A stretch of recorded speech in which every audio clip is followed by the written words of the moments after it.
She's really, really hot. Hey guys, welcome back to Pacific Beach Street. But I'm hotter, right? I want to be the most beautiful girl in the South Pacific. Actually you can't because you're not hot at all. Guys, true beauty isn't just based on looks, but on the inner beauty of the heart. So let's go check out how important a heart could be. She's still really, really hot.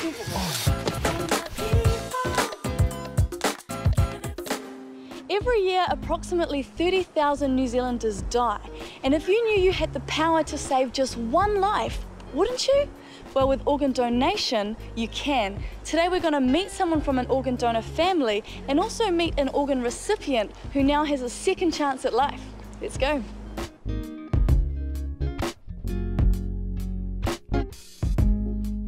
Everyone, this is Melanie Selby. She's from an organ donor family.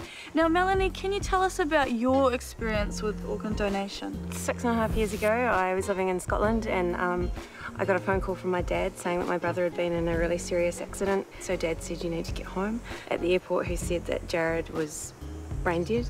Mum also said that they'd been approached about donating his organs. So we knew that he was a donor on his driver's licence. So we said, yeah, that's what Jared wants. He donated his heart, his kidneys, his corneas and his liver. Did you feel like you wanted to keep him as a whole person? Because it was just such a tragedy. It was kind of like, well, Jared's just dead because of someone's stupid driving. It need not be a complete waste. I guess that's how I always thought about it. Yeah. Someone's got his heart, so someone's life has been saved. I know everyone thinks different things, but I think that's what's kind of got me through and thinking that being positive about organ donation. It's a very, very brave decision to make, Yeah. and I'm sure Jared would be so proud of you guys. Now, there's a lot of people that die every day. Why don't we have more organ donors? Because you have to be ventilated and in an intensive care unit and brain dead to be an organ donor. If you're in a car accident and die on the side of the road, then you can't be a donor. Okay. Your organs have to have blood pumping through them. If someone specifies that they want to be a donor on their license, is that the be-all and end-all when they die? No, because your family's always asked. And 9 times out of 10, your license isn't even looked at. Oh, so how many people are actually needing organs? A lot of people need kidneys. I think there's around 500 on the waiting list. Then probably less than 20 for livers and hearts and lungs. Now, Melanie, after experiencing that on such a personal level, what's your view today about organ donation? Like, we received a call, I think 6 weeks after he was killed, from our donor coordinator saying that the man who'd received his heart had just walked up One Tree Hill. That was pretty amazing. Well, Melanie, I'd like to thank you for having the bravery to tell us your story and help us understand what it's like for the family to go through. Now we're going to go meet someone that has received an organ.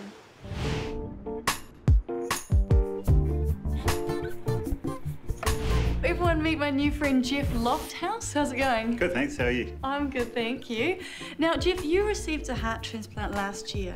What was your life like before all that was happening? Pretty eventful. We've been doing a lot of fitness work, a lot of exercise. I was really quite active before.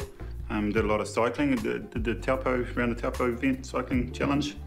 And when did you start thinking that something wasn't quite right?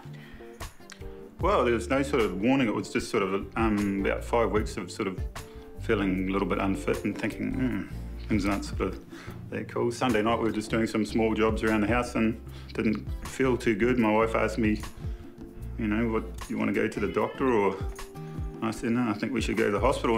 And from there, we just had a couple of weeks of tests. At the end of those tests, yeah, I needed a new heart. We waited 2.5 months in hospital. Basically couldn't get out of bed. It was just sort of wheelchair everywhere and yeah, quite a shock. Oh, tell us what it was like getting the call while you're waiting in hospital for a new heart. Another nurse came in and said, yep, there's a possibility you might get transplanted today.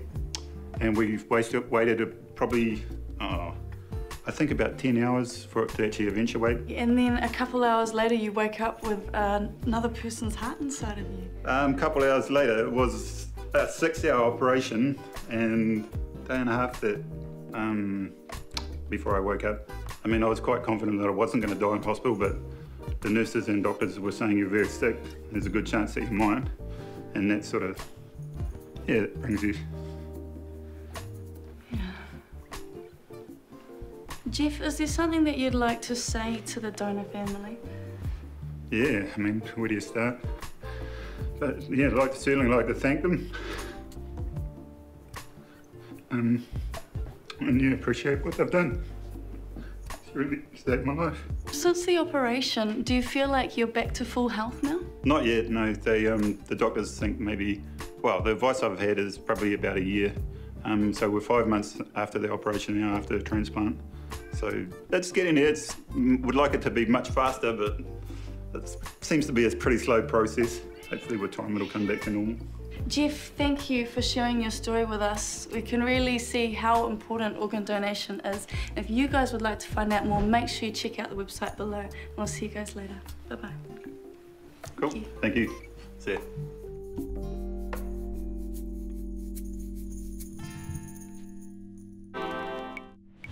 Ching ching! Go. It's prize time! You could be in to win 2 boxes of these delicious Makana chocolates. These living nature beauty products. This Pacific Beach Street t-shirt. Just log onto the website and tell us what is the name of DJ CXL's latest song. He's coming here to the Fale. And so is Miss South Pacific, who I meet after the break. Should we give her these chocolates? I don't think so. Nah. Give me some.